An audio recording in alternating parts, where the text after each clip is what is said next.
कुरान में हिंदुओं को काफिर कहा गया है, क्या ये सही है? और क्या काफिरों के खिलाफ हिंसा को जायज़ ठहराया गया है? अरे कुरान में सूरह काफिरून है, काफिरों के लिए सूरह काफिरून बना हुआ है।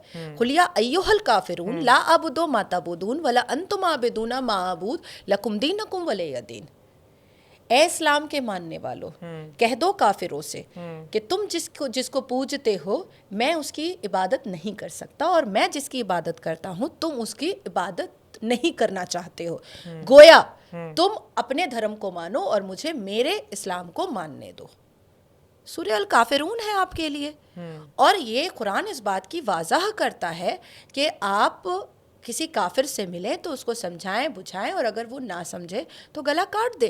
और गला काटने के बाद भी अगर उसका परिवार इस्लाम कबूल ना करे तो फिर उस पर जजिया लगाएं, जैसे अकबर ने लगाया, जैसे औरंगज़ेब ने लगाया।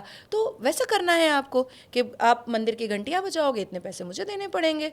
आप पूजा आराधना करोगे, इतने पैसे मुझे देने पड़ेंगे। आप शोभा यात्रा निकालोगे, इतने पैसे मुझे देने पड़ेंगे। आप भगवान राम को पूजोगे, इतने पैसे मुझे देने पड़ेंगे। तो इसलिए अच्छा, मदरसों में जो बच्चों को पढ़ाया जाता है, क्या उसमें कट्टरता का पाठ पढ़ाया जाता है? सही बात है ये? हर मदरसे में ऐसा होता है? नहीं, हर मदरसे में ऐसा नहीं होता है। हाँ। बहुत सारे ऐसे मदरसे हैं जहाँ बहुत खूबसूरत चीज़ें, यहाँ तक कि कंप्यूटर बताया जाता है। और अभी हालिया में मैं महाराष्ट्र में थी, और महाराष्ट्र के महाबलेश्वर एरिया में वहाँ पर एक गार्डन है जिसमें स्ट्रॉबेरी का खेती होता है, और ख़ुद से आप पिक करके आप तोड़ सकते हो। तो वो एक फ़न जगह है।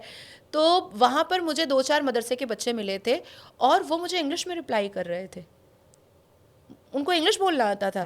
तो मुझे बहुत खूबसूरत लगा, और मैं उनको छेड़ छेड़ करके बात करने लगी। तो मैंने जब उनसे उनके मदरसे का नाम पूछा तो उन्होंने कहा कि गवर्नमेंट के अंडरटेक है, और गवर्नमेंट उस पर पूरा ध्यान देती है।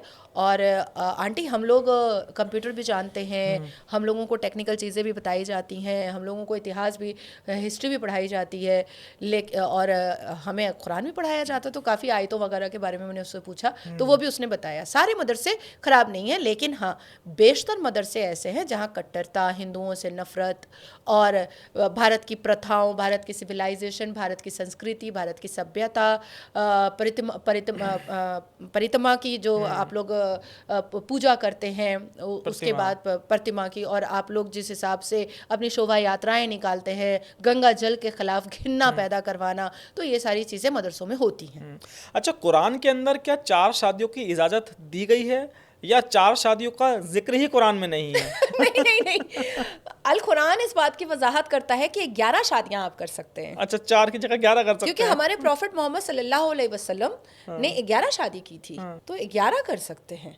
आपके बेडरूम में आप अकेले रहेंगे, आपकी 11 बीवियां रहेंगी। तो हमने 3 4 सुना था, 11 सम भी हो सकता है हमारे में। अच्छा, आपका एक बयान बड़ा वायरल हुआ था। आपने हिंदू माताओं को ये सलाह दी थी कि आपको गीता पढ़नी चाहिए जी। और क्या आप जो मुस्लिम महिलाएं हैं उनको भी ये सलाह देंगी कि आपको कुरान छोड़कर गीता पढ़नी चाहिए? नहीं, मुझे ऐसा लगता है कि हमारी जितनी भी हिंदू बेटियों की माएँ हैं उनको श्रीमद् भगवत गीता ज़ोर ज़ोर से, क्योंकि संस्कृत बहुत टफ होता है और हमारी जेंजी बच्चियां नहीं पढ़ना और समझना और या वक्त नहीं देना चाहती हैं, तो अर्थ के साथ ज़ोर ज़ोर से पढ़ करके सुनाना चाहिए, और साथ साथ हनुमान चालीसा। अच्छा, आपको लगता है कि अब दूसरा सवाल का मैं जवाब दे दूं? नहीं, मैं चाहती हूं कि हमारे इस्लाम के मानने वाली सारी बेटियां अल कुरान पढ़ें और बामायने पढ़ें और समझें कि आखिर वो क्यों इस्लाम मान रही हैं। 11 सम का पार्ट बनने के लिए, हलाला का शिकार बनने के लिए, या अब्बा की आर्थिक व्यवस्था ठीक करने के लिए, निकाह मुत्ता और निकाह मसियार के नाम पर खुद को बिक्री करवाने के लिए। तो ये अल कुरान पढ़ें, लेकिन तोते की तरह रटे ना।